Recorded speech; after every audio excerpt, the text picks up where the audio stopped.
cast that you're about to see, and we cannot wait to do this panel. So let's get on with the show, y'all. I'm sure you know this theme. Yes. Let's bring out two legends today, guys.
We'll have to switch your name cards in front of people. Oh, how choice that Rogue is between Gambit and Magneto.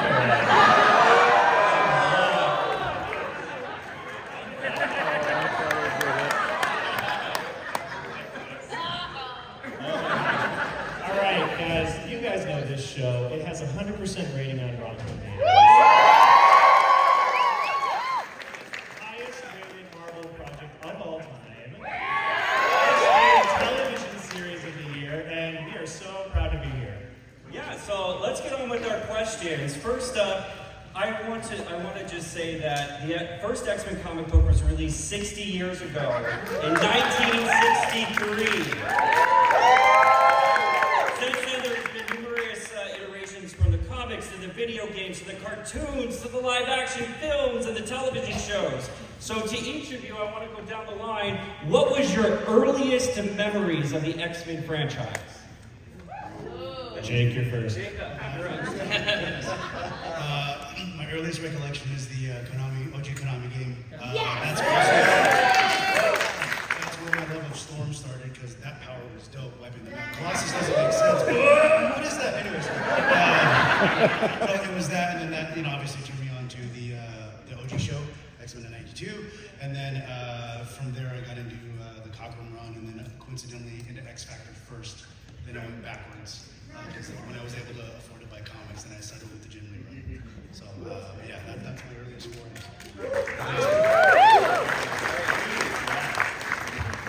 Well, mine definitely the OG '92. I remember in my mom's kitchen back in Brazil, my hometown, in my hometown called Campinas, and I would watch it, in the morning. I think it was after lunch or before lunch, and yeah, it was. That's definitely my first recollection. It was such a amazing time, and I'm so happy to be here. This is crazy. I'm so happy. Thanks. So my earliest recollection of it was, when I was a kid, I loved music more than anything, and I loved, imitating voices, as I'm sure many of us do here. And so it was the theme song that got me hooked originally. Like, I heard the theme song, and I was like, what is this? This is incredible. And now coming into this with the theme song again, like, this is an incredible moment for me. I'm so happy you guys are here. This is awesome. So, the theme song. My earliest memory is probably just two words: Berserker Barrage! I was a big arcade voyeur. I was never good enough with the button mashing to play them, but I would stand behind people and just watch everybody else kick the crap out of each other in Marvel vs. Capcom and the original X-Men game. I didn't come to the show until much later. By the time I got home from school and turned on Fox Kids, I was watching the end credits of X-Men so that I could watch the Power Rangers. both theme songs that are totally lit and written by the same people. So, but yeah, big fan of the movies. Kind of became one of those deep dive people on Wikipedia and YouTube once they were invented. Just being like, wait, who's that person? Who's Kitty Pryde? Tell me more. So yeah, my X-Men fandom has been sort of a back-end fandom, but it is massive nonetheless. I remember exactly the first time I ever encountered anything X-Men related. I was watching whatever was on Saturday morning. I had no awareness of X-Men as a thing. It suddenly came on, and this theme song started, and what is this? What is this? And then it started. I'm sorry, I blew out everybody's earphones just now. Yeah, the theme song started, and then the Night of the Sentinels started, and from there, there's nothing about it that's not awesome. So from there, I collected every comic book that I could find and afford as an 8-year-old, whatever I found. But yeah, that's been it from there. I think we all have kind of the same answer, but it was the cartoon as a kid, like the Pizza Hut promos, and just going to KB Toys and digging through like second-tier characters. Give me Gambit and Wolverine.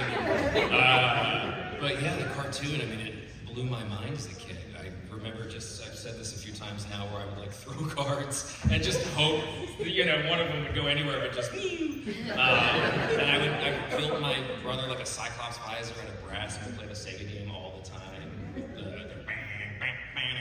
Like the ridiculous music. Yeah, it's deeply ingrained in me. I remember begging my parents to go to Pizza Hut because of X-Men.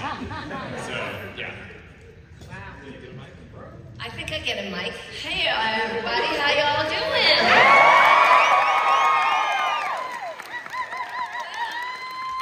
Sugar. I walked into a studio in Toronto named Sounds Interchange in 1992, and I saw a picture of this character who was standing there with an attitude, and she had red hair with a white stripe down the middle, and she had her hand on her hip, and she was saucy. And I had been told they were looking for somebody who had a deep, husky, sexy voice who could do a southern accent. And so I went into the booth, and I opened up my mouth, and I said, my daddy liked to kill himself when he found out I was a mutant. I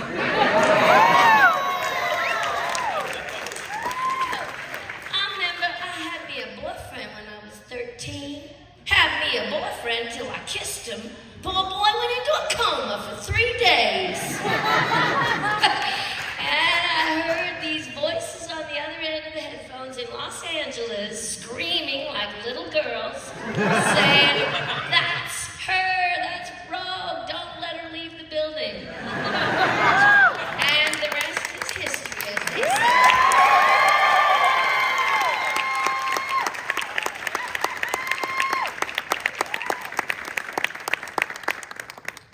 There's a reason originally Lenore was going to be last, because following that is hard. I was actually in boarding school in England when the show came out, so I didn't see it live because I was locked in a large building. So I sort of came to awareness of X-Men by dribs and drabs of comic books that kids had that they brought in from various places. So I didn't ever get anything in order. Everything was out of order, different storylines, different periods, different eras, so I had no idea what was going on ever. It was completely a mismatch. People seemed to be changing sides all the time, and I never really understood it. So it was not actually until I got older and some of the movies came out, and then I had some ability to go and look stuff up for myself and read stuff for myself, that it started to make more sense, apart from, well, this looks really cool, and they can do things that are awesome, so I'm going to keep reading it. So I don't have the same story, but mine also is basically me in prison as a child. All right, Jake, I need to know, this show obviously is super nostalgic for people, but the show feels very fresh and very current, and the topics still feel relevant. So I'm just very curious, how do you guys approach that show? how are you able to create the blend of nostalgia and kind of new storytelling? Oh, that's an awesome question. One, it absolutely takes a team. Nobody can, as you can see, we have a bunch of characters, a bunch of artists. It takes a big vision to do it. So before I go any further, if anybody on the team is here, can you guys please stand up or raise your hand or something?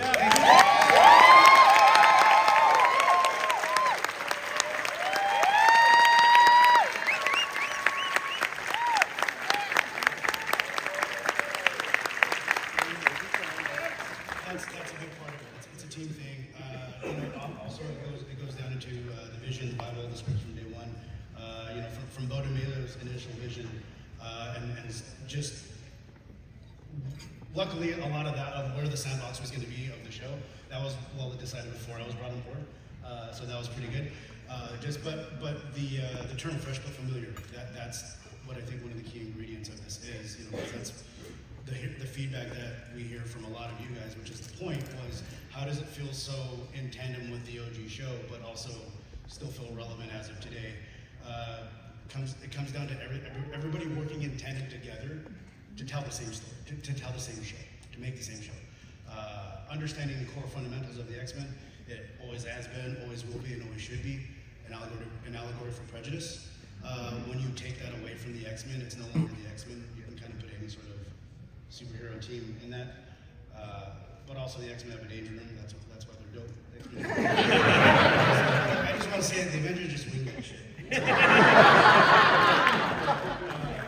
Just understanding we've just grown so much as a society, as people, but also we still have blind spots and we could always be better, and there's still always so much to learn. There's a reason why the tones and themes that the Leewalds and their use never really shied away from in the OG show, why they're relevant today. They also didn't muddy it down. Yeah, it was wrapped in a Saturday morning cartoon, but they didn't dumb feed it to us. They didn't shout. Beauty and the Beast is one that always comes to mind for me. No dirty man's ever gonna heal my daughter. Give your daughter eyes, dick.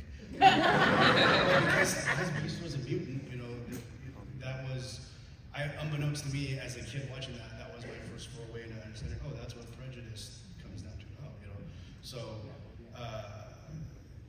And I think that, unfortunately, that is a theme that just kind of transcends time right now. We could always be better about that. And so, X-Men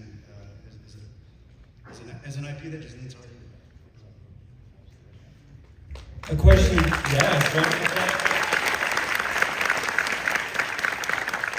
The question I have for the voice cast is, I want to learn about what the audition process was like for this show, and what did you do when you learned you got the role, and how did you celebrate?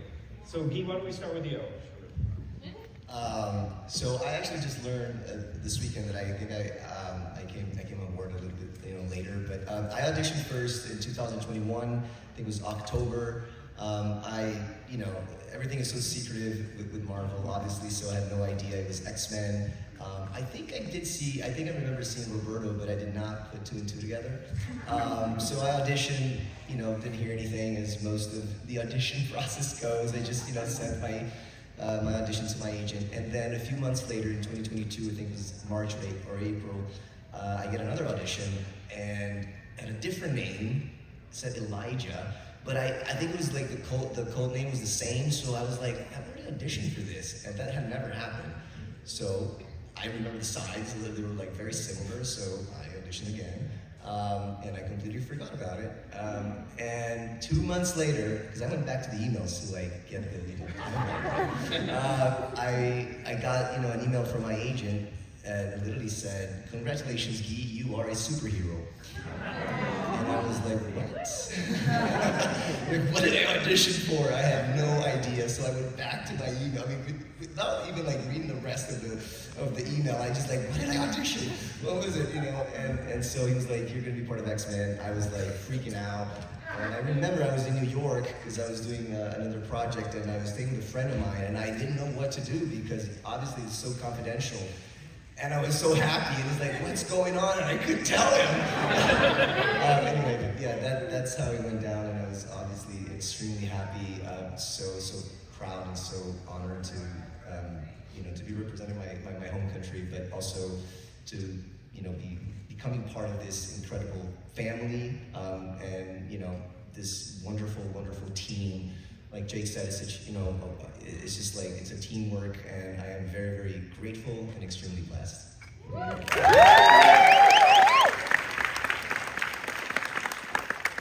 Kind of similar timeline for me. I auditioned, I think, at the end of, like 2021, like in December, somewhere around there. And I remember seeing the initial audition, like it was codenamed and everything. And I didn't know what it was. I got like a couple of the sides, and I looked and I was like, oh, they're talking about like Storm and stuff. I was like, oh, X-Men's coming back. So I was like, keep it cool, okay. And so I went through and I did the audition, and I sent it out. I think it was like, a month or two later when I found out that I got it. But I was actually in a session for another thing. I was doing a session for the game Starfield. I play a character in that. And I got the email while I was Starfield, one Starfield fan over there. I was doing a session for that, and I got just an email, like it was a 5-minute rec, like, we're gonna come back and like some water or something. And I looked at my email, and it said that I got it, and I was like, there is nobody here, I don't know what to do, I can't celebrate or scream or do anything, but I just had to keep to myself and like keep going with the session. It was the hardest session I've had to focus after that moment. And then the process of then doing the show and recording it has been just an incredible joy. And I think one of the first people that I got to talk about was my mom and my brother, who've been huge supporters of mine. My brother's the one that I did voices with growing up, and he's supported me my whole life, same with my mom. And then it all kind of coalesced when, at the end of one of our sessions, I can't remember which one, they said, would you mind saying previously on X-Men for us? And I was like, my life, okay, that's it.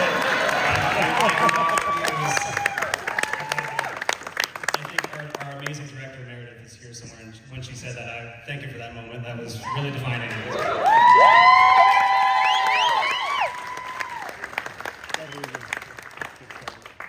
I don't know if it's just my age or my brain, but I don't really remember all of this.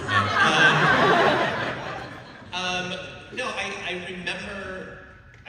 I remember getting the audition, not really knowing much about the character because a lot of it was coded and under different names and everything. But I do remember that the character was listed as non-binary from the jump, and I was like, cool, okay. Reading in what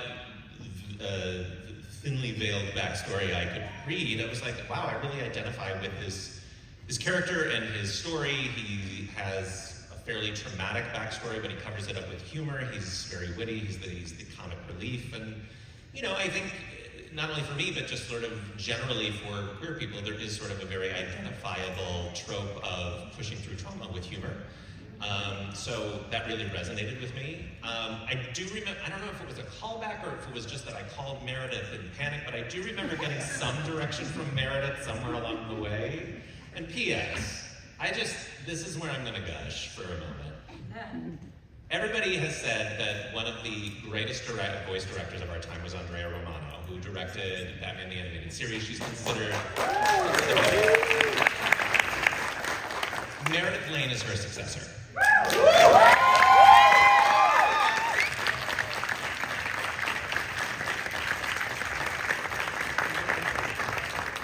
I mean, go on IMDb and pack a lunch, but Arcane, Blood of Zeus, Castlevania Nocturne, What If, and now X-Men 97. This is the director of Prestige Animation, and if you watch anything that has been excellent in adult animation, she's directed it. So.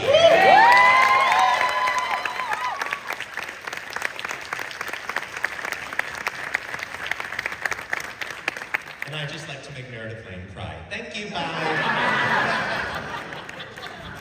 Someone's getting hired again.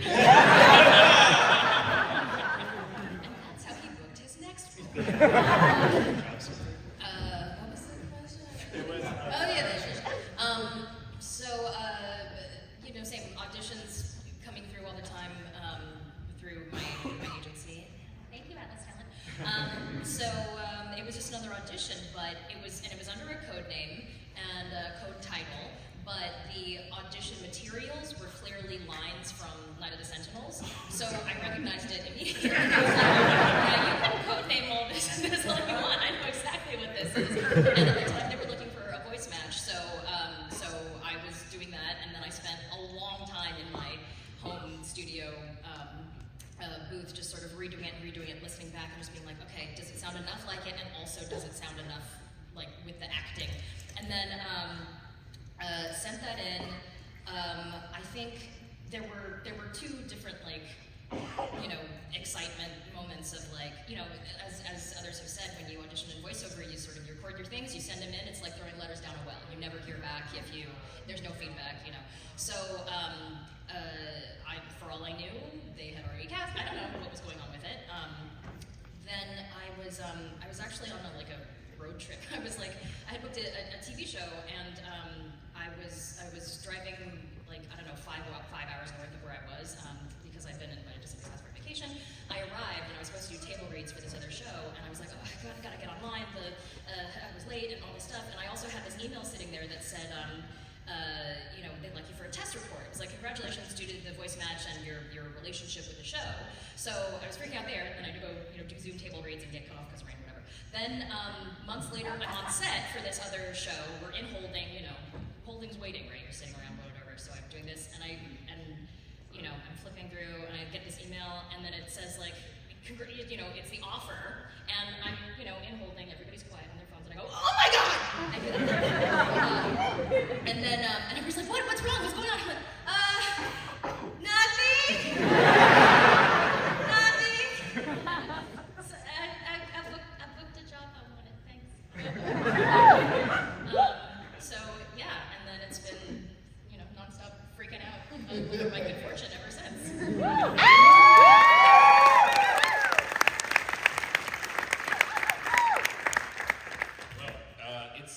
We all dealt with the coded files of stuff where it was 30 different characters, and they're all called Jack and Brian, and I was but then there was, it was so weird, and it was the worst disguise for these names, but it was I looked through the files and I was like, this is X-Men, this is X-Men, this is X-Men. My brain is going a million miles an hour, and I was like, is this the show? Are they bringing back the show? Just trying to process. And then after I looked through all the files, I was like, I only want to be Gambit. Which I would never recommend anyone ever do, but out of the 30 characters I got, I was like, I'm only auditioning for Gambit, and that if I don't get Gambit, I don't, I was like, that's it.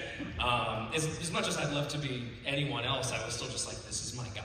So, I just recorded it over and over again and tried to add improvised things, and I threw in some lines from the show that weren't asked of, and then, when they asked me to do the callback, I was crapping my pants. I was like, oh god, they want me to come in and record, and and then Jake was there and Meredith, and it was so insane. I was like, I hope this doesn't suck, but I was nerding out at you guys, and it was, I don't know what to say other than just freaking out. And when I finally found out, it was I don't know how to describe it. For my neighbors, they probably thought a little bomb went off. It was it was I'm camping! You can't tell anyone. So the only one that knew were my dogs. And and they told everybody. But it was wild because it was summer 2021 for me. It was early in the process, and then I'm still trying to figure it out. As someone who's been a fan for so long, and I've cosplayed as Gambit when I was a kid and stuff. This is weird. I'm still. I don't know if I'll ever absorb it, honestly. But yeah. I'll absorb it for you. Yes, thank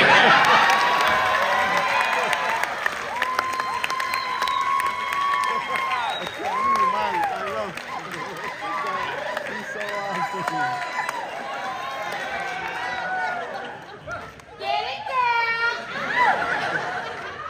You guys sharing the microphone, by the way. Lenore, I know we heard your audition. Oh, thank you. Yes, my second audition, because you already heard about my first one, but I did have to audition for the role the second time, as did all of us.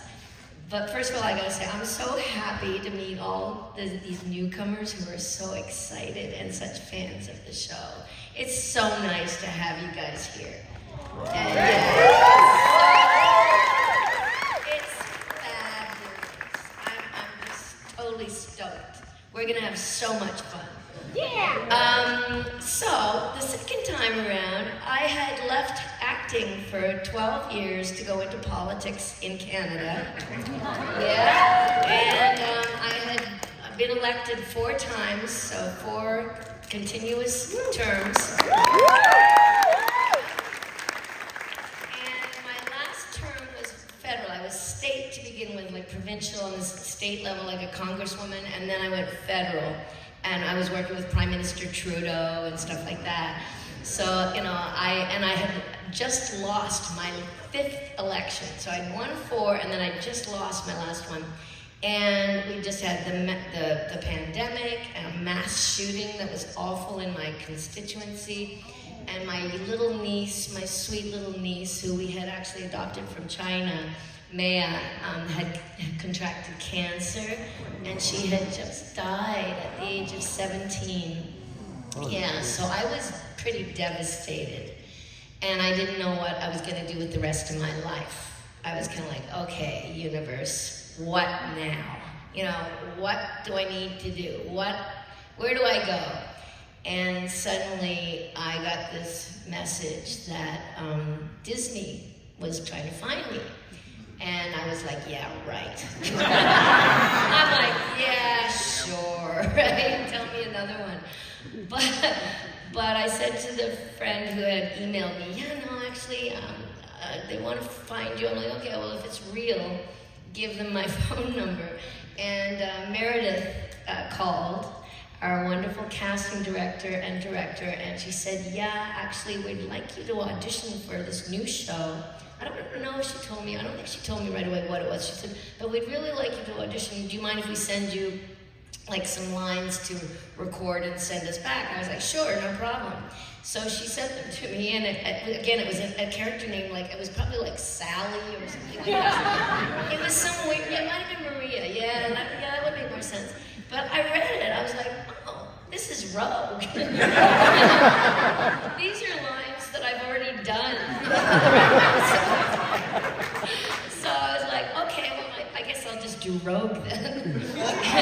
So I did. I recorded it on my phone, and I sent it as an MP3 to Meredith. And then a few weeks later, a month later, something like that, I got word back that the producers wanted to meet with me. So I went on a Zoom call with Meredith and the producers, and we read a couple of scenes, and then they just went, hey, Lenore, we love your work, and we're so fanboying and fangirling out. Will you please do our show? And I'm like, absolutely, sugar.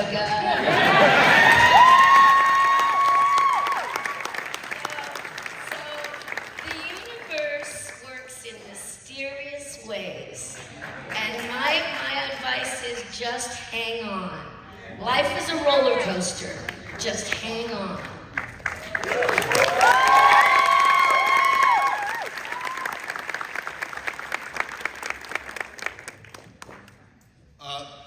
First thing I want to say is, I'm very disappointed with how many of you told people when you got the role, these biggest friends and family. We're all under NDAs. Very disappointing. Having said that, it was the same process as everybody else. The interesting twist that I had was that our amazing director Jake had actually worked with my beautiful wife Rachel on a previous show, and they had sort of kept in touch. And so I don't know whether you're going to be happy I'm telling this, but when we went and did the callback, as I came out like for a break at one point during it, Rachel, I went into the house from the office, and Rachel said, Jake is texting me that it's going really well. And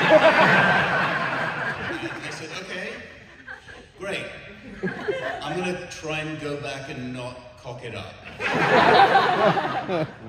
And apparently, I managed to hold it together enough that we got through it. And yeah, that was sort of the process. It was as everybody has sort of told you, and then doing the callback. And for me, it was interesting because we had clips from the shows when we were voice matching. We had sort of clips from the original, and so there was, as Holly talked about a little bit.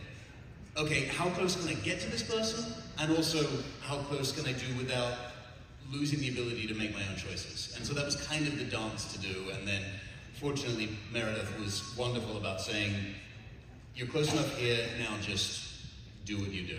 And that sort of helped a lot to be able to sit down and do the thing and have it come out, hopefully, in a way that people liked, which they liked me enough to have.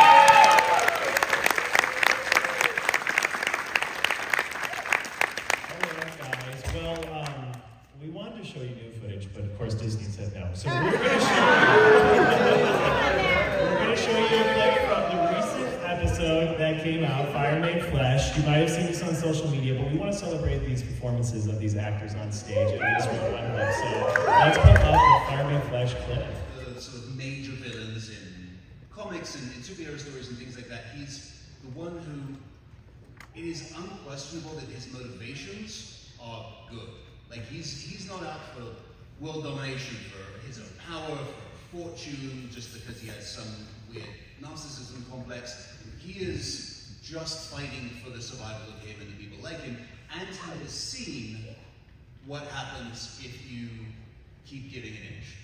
He's seen what happens if you keep saying, okay, well, we'll allow this, but we will, eventually it'll stop. If we give them this, it'll be okay. He's seen what that happens firsthand more than once.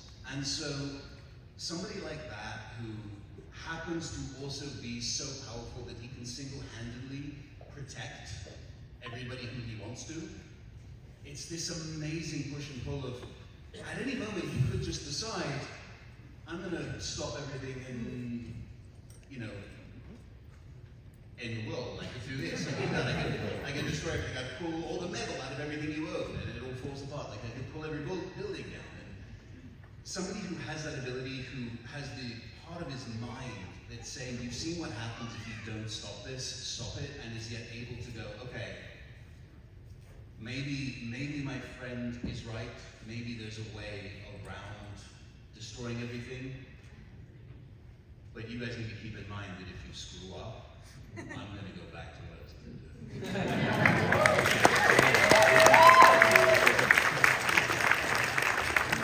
It's a lot of fun. Guys, I can't believe that we're almost done. I know they gave us like the 10-minute warning. So basically what we're going to do is we're going to go into our next clip. It's our Sentinel fighting clip, which we all love. I want people that have questions for the cast to come line up. Please start lining up here. We're going to try to take, 5 questions or whatever to go through it. So if you guys have a question, please start standing up, come up, and let's Shout out to Stuart Monroe's Jalen Harden. They supported that season. It's a good chance if you see an action scene that you lose your shit over, it's probably who's worried about you. So, amazing. All right, we're going to get into some audience questions, and we have some gifts from Marvel for you guys, but only for the first 5 people in line. I'm so sorry. They did not give us more. So if you are... Oh my God.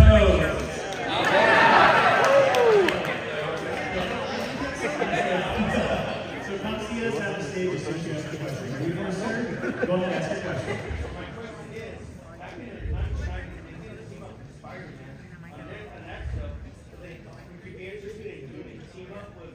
Spider-Man again, or maybe with the Avengers? Yeah, can I take that one? would we want you to bring sandbox, of course, but What was the question? Oh, the question is, would they do the Spider-Man X-Men crossover?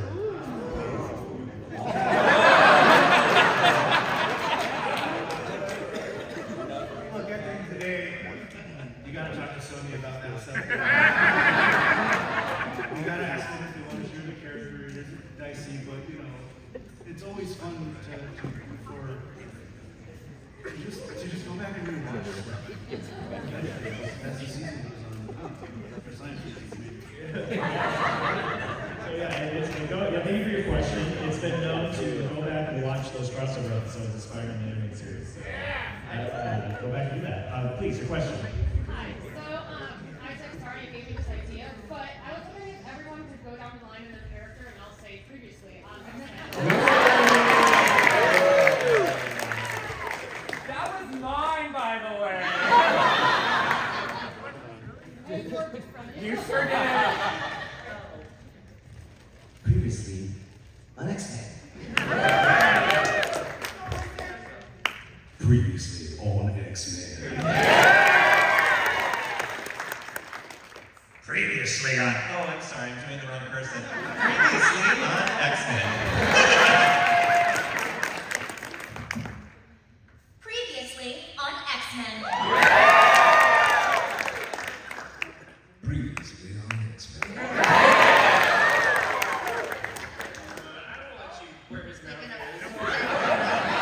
Fighting over me already. X-Men show. Previously on X-Men.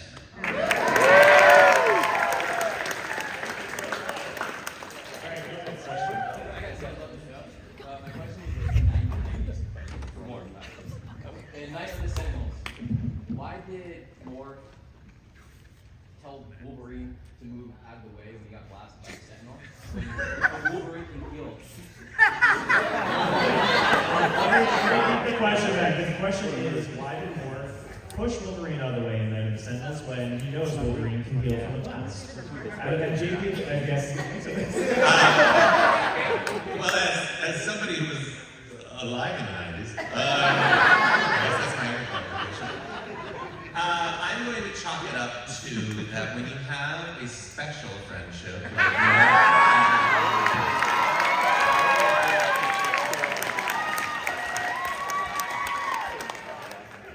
you don't want your friend to experience pain of any kind. So, and I will say that in all seriousness, I don't know what direction one would go with Morph and Wolverine, but I will say that I think, in my mind, it's platonic, and I actually think to show a beautiful friendship between a queer person and a straight person is actually.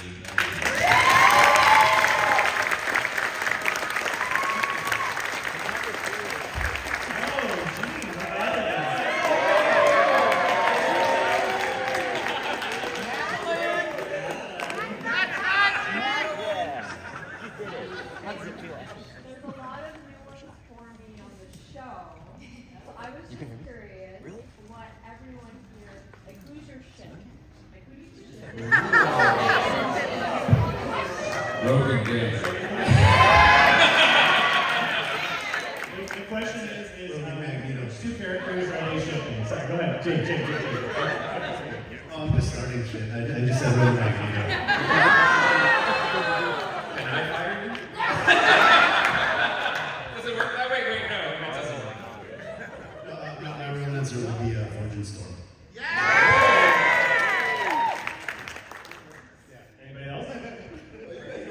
Yeah, who's your You favorite? guys aren't allowed to answer. Yeah, Rogan Gambit. That's it. Next question. We don't need to answer.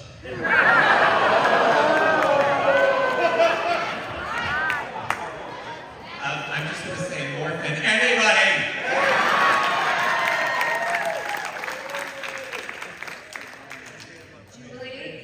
Jubilee. Hello. What's your question, Jubilee? This Jubilee. Oh, this Jubilee. This Jubilee likes to think that she has options. Full spot. Wow. Earn it.